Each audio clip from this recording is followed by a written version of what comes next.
Good morning. This is the Great Basin Fire Potential Briefing for Sunday, October 11th. Looking at our impact map today, the front it's pushed through will continue producing some strong gusty winds with still fairly dry humidity and still near record dry fuel. So even though the humidity might be a little bit higher, still a risk for fire spread in this area in brown across southeastern portions of Utah. However, most of the area has seen cold frontal passage, moist conditions, and even showers. Here we see the area green as well as mountain snows. So a big change in the landscape has occurred. We'll have showers lingering on Monday in our far northern areas. No significant impacts going into Tuesday.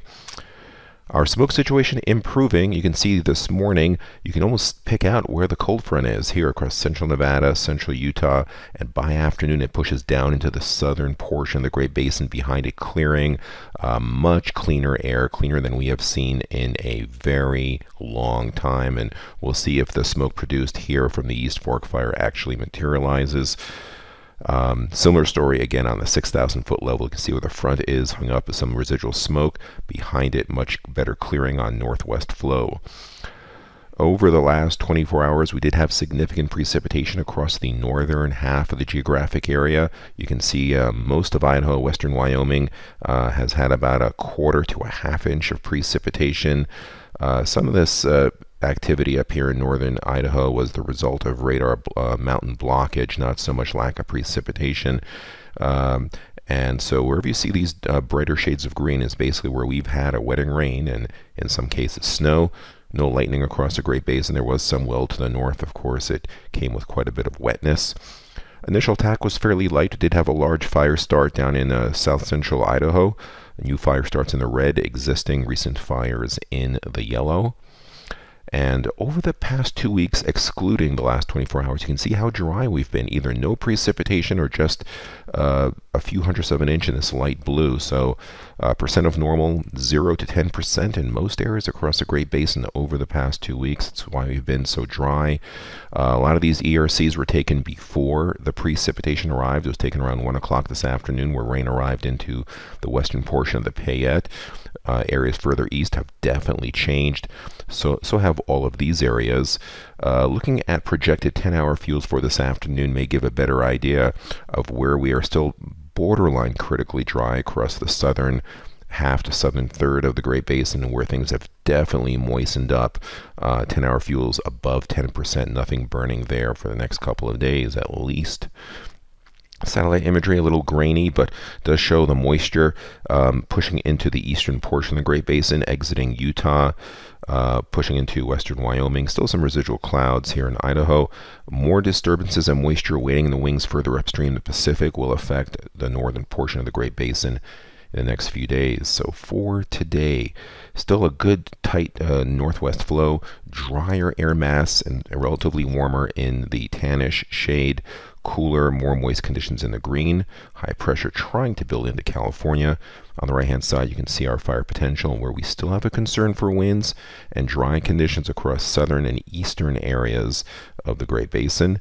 Moist conditions and possibly season ending further up north in the higher terrain of Idaho and western Wyoming. You can see the relative humidity, 30-60%, no problems up north, but still in the teens, upper teens across southern areas, mid-teens, and where we overlay the winds coming out of the north, you see those purple shades. Those are wind gusts over 40 miles per hour. So in those eastern areas, even though humidities, say in the Uinta Basin, are in the low 20% range, fuels are so critically dry that could still pose a problem. Otherwise, the winds further up north, inconsequential. It's rained there, snowed there, it's moist.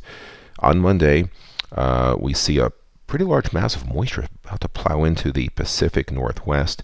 You can still see where we're moist and where we're still critically dry, where we had no precipitation and just a gradual increase in humidity is just about it. You can see the humidity, though, starting to dry out, upper single digits to mid-teens in the south, still 30, 40, 50% up north. The winds up north, again, inconsequential. On Tuesday, another shot of moisture rain, possibly some high peak snow. Won't be as cold as the previous system, but still across Idaho, western Wyoming, more moisture, basically cementing, I think, their fire season for this year.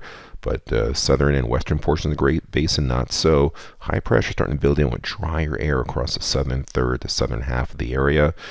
So the winds up here are mostly in that moist air mass. Light winds down south, but it's quite dry, single digits to mid-teens. And the 3-day precipitation totals on top of what's already fallen. This is the next shot of precipitation that comes in early this coming week. Another quarter, half inch of rain, maybe some high elevation snow up here in the mountains of central Idaho and into western Wyoming on top of what's already fallen, and a little bit more residual mostly today in the higher terrain of northern Utah. Now on Wednesday, high pressure starts building across California and western Nevada, starting to get warmer and drier, a drier push of air across Idaho. You can still see the sharp delineation of critically dry areas and very moist areas. And as we go into Thursday, you see this big high pressure ridge here on the left starting to build in California. The western portion of the Great Basin does start warming up, and that warmth spreads further eastwards towards Utah and western or southwestern Idaho as we go into Friday. And next Saturday, a big high pressure ridge back in control, not too different from the warm air mass we've had recently, but up here in the north, they've had their fair share of precipitation. It may not be enough to bring them back to its critical levels, but basically anywhere south of the I-80 corridor, fuels can get back to critical levels very quickly by the time we close out the week and into next weekend. 7-day precip totals, not much different from the first 3 days, and the 8 to 14 day shows kind of a mixed bag. Cooler than normal to the north, warmer than normal to the south. We're kind of hanging in that near normal to slightly above normal temperature-wise. That's indicative of several more fronts coming through, maybe with showers in the north, but possibly winds in the south. There is a drier than normal signal. We'll have to watch that for the October 18th to the 24th period. So if we get some good wind events, basically the southern half of the Great Basin could still have some issues. This concludes our briefing. Have a great day.